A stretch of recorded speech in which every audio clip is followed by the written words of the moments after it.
তোমাদের ভালোবাসায় আবারও একটা ছোট্ট প্রয়াস করতে আমি সম্ভব হলাম। তো আজকে রামনবমী উপলক্ষে আমি প্রত্যেকবারই কিছু না কিছু সবাইকে দিতে যাই। এবারও তাই চিন্তা করলাম, যখন ভালোবাসা তোমাদের কাছ থেকে এতটাই পেয়েছি, তো চলো আবারও আমি কিছু বাচ্চাদেরকে বা কিছু মানুষকে কিছু খাবারের জিনিস দিতে যাই। এই চিন্তা করে বর্মশাইকে বললাম, বর্মশাই আবারও সব কিছু গুছিয়ে নিয়ে এসেছিল। তো প্যাকেটিং রাত্রেবেলায় করেই রেখেছি যাতে না অসুবিধা হয়। তো সকাল সকাল বেরিয়ে পড়লাম স্নান ধান সেরে। তো চলে গেলাম একবারে আমাদের খড়গপুরের গোলবাজার, ওখানে স্টেশনের সামনে যে মন্দিরটা আছে, তো সেখানে আজকে দেওয়ার জন্য চলে গেলাম। দেখলাম ওখানে অনেক অসহায় মানুষ আছে। প্রথমে রাম মন্দিরে গিয়েছিলাম, দেখলাম যে ওখানে একদম মানুষের সংখ্যা নেই প্রায় বলতে হবে। ওই জন্য তো দেরি না করে আমরা আবার এদিকে চলে এলাম। এদিকে এসে দেখি অফুরন্ত মানুষের ঢল বসে আছে। তো চলো, তো কোনো নেই, এক এক করে সবাইকে দিয়ে দিলাম, কেউই বাদ পড়লো না। সবাইকে সব কিছু দিয়ে প্যাকেটের খাবার তো দিয়ে এবার মন্দিরটাও দর্শন করলাম, প্রণাম করলাম।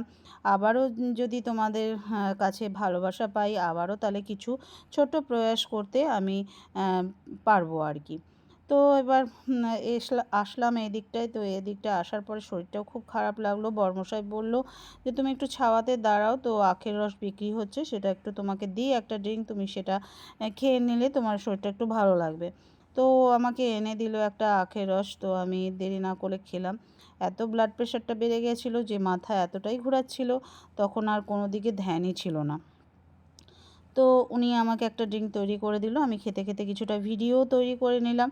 তো এদিকে দেখলাম র্যালি করার জন্য এদিকে সব কিছু রেডি আছে।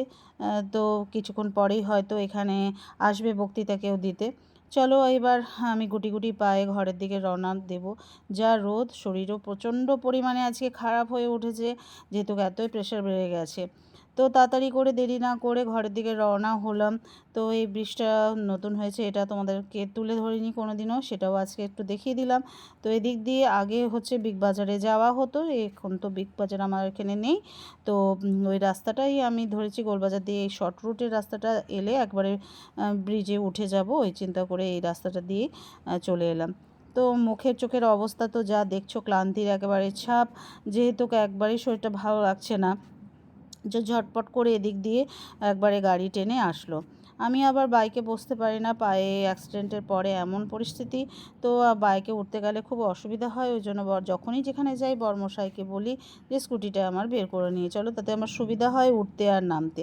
তো 2-4টা ফটোও আমি তুলেছি ছেলেকে দিয়ে, সেই ফটোগুলোও তোমাদের সঙ্গে শেয়ার